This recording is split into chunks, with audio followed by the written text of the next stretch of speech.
तो last part में हमने देखा था कि बो फैन की एक्स गर्लफ्रेंड लिन लिन और मिस्टर मा ने बो फैन को एक वेटर समझ लिया था, जिसके बाद वो उसकी इंसल्ट करने लगे थे। लेकिन तभी वहाँ मिस्टर डोंग ने आकर वो रेस्टोरेंट बो फैन के नाम कर दिया था।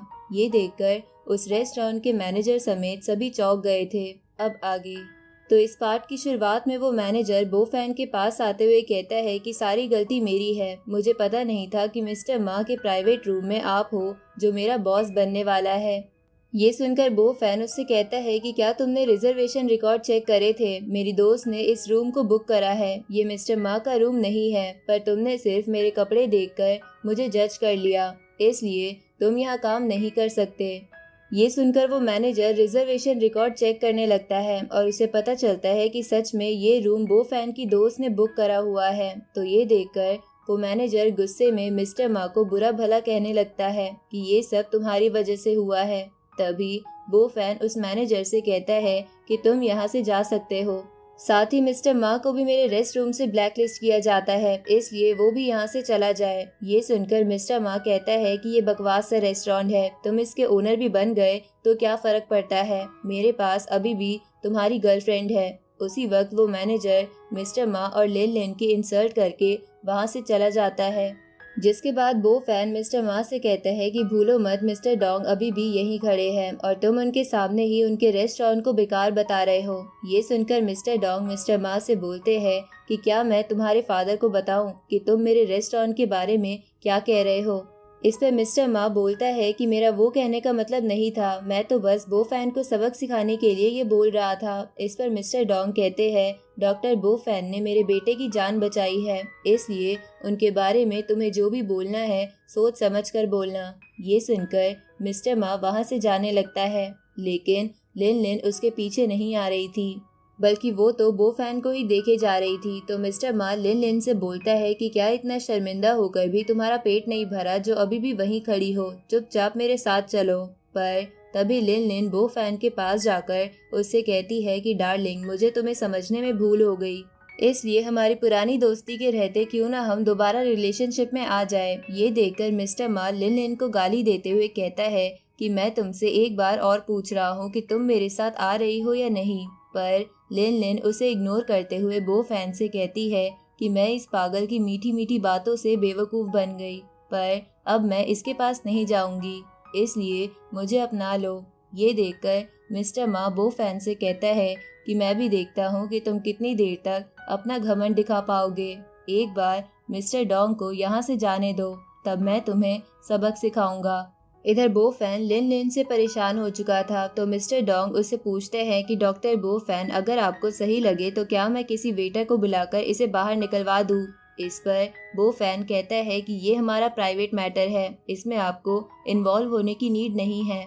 अब मिस्टर डोंग वहाँ से चले जाते हैं। इसके बाद लिन लिन अपना एटीट्यूड चेंज करते हुए बो फैन से कहती है कि आखिर तुम मुझे एक्सेप्ट करने के लिए राजी हो ही गए, इसलिए आपने मुझे वेटर से कहकर बाहर नहीं निकलवाया। ये सुनकर बो फैन उससे कहता है कि मैं तुम्हारे हद तक नीचे नहीं गिरना चाहता, मैं आज बस तुम्हारा ऐसा चेहरा देख कर ही खुश हूँ और मैं होप करूँगा कि तुम अच्छे से पढ़ाई करके ठीक ठाक जॉब ढूंढ लो, क्योंकि दूसरों पे डिपेंड होने से बेहतर होता है खुद पर डिपेंड होना। ये सुनकर लिन लिन कहती है कि अगर तुम्हें मेरे साथ रिलेशनशिप में नहीं आना है तो तुम मुझे ये मत बताओ कि मुझे क्या करना है और क्या नहीं करना है, और तुमने मुझे रिजेक्ट करके अच्छा नहीं किया, क्योंकि तुम्हें मेरे सिवा कोई भी लड़की एक्सेप्ट नहीं करने वाली।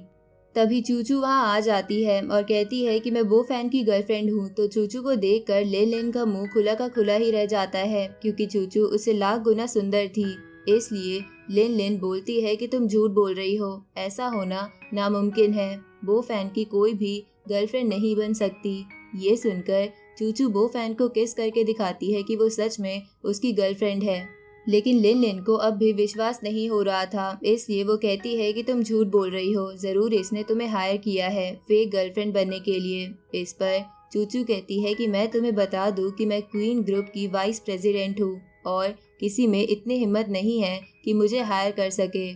तभी बो फैन चूचू से पूछता है कि तुम यहाँ कब आई थी। इस पर चूचू कहती है कि मुझे यहाँ आए हुए बहुत समय हो गया है, मैंने बाहर रहकर सब कुछ सुन लिया था। इसके बाद चूचू लिन लिन से कहती है कि ये सब तुम्हारी वजह से हुआ है। अगर तुम्हें पैसों से प्यार ना होता तो मुझे बो फैन जैसा अच्छा बॉयफ्रेंड कभी ना मिलता।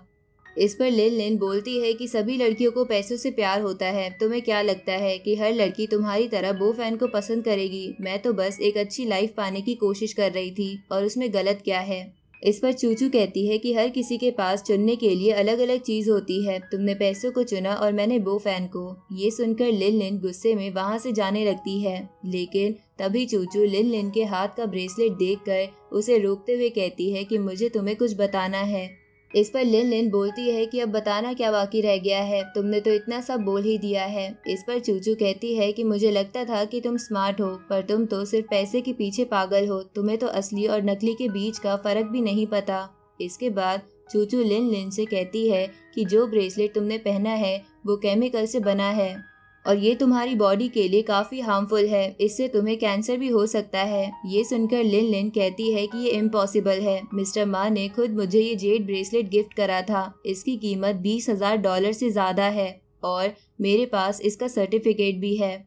इस पर चूचू कहती है कि जेड ज्वेलरी इंडस्ट्री बहुत ज़्यादा कॉम्प्लिकेटेड है और मेरी फैमिली बहुत सालों से ये बिजनेस कर रही है, इसलिए मेरी नज़रें उस सर्टिफिकेट से ज़्यादा वैल्यूएबल है और मैं तुम्हें ये प्रूव भी कर सकती हूँ। इसके बाद चूचू एक चॉपस्टिक हाथ में रखते हुए कहती है कि ऐसी ज्वेलरी को आइडेंटिफाई करना बहुत आसान होता है। अगर इस पे कोई मेटल की चीज़ मारी जाए तो इसके साउंड बड़ी क्लियर आती है, लेकिन अगर ये नकली हो तो इसमें से बस 1 सेकंड के लिए साउंड निकलकर बंद हो जाती है।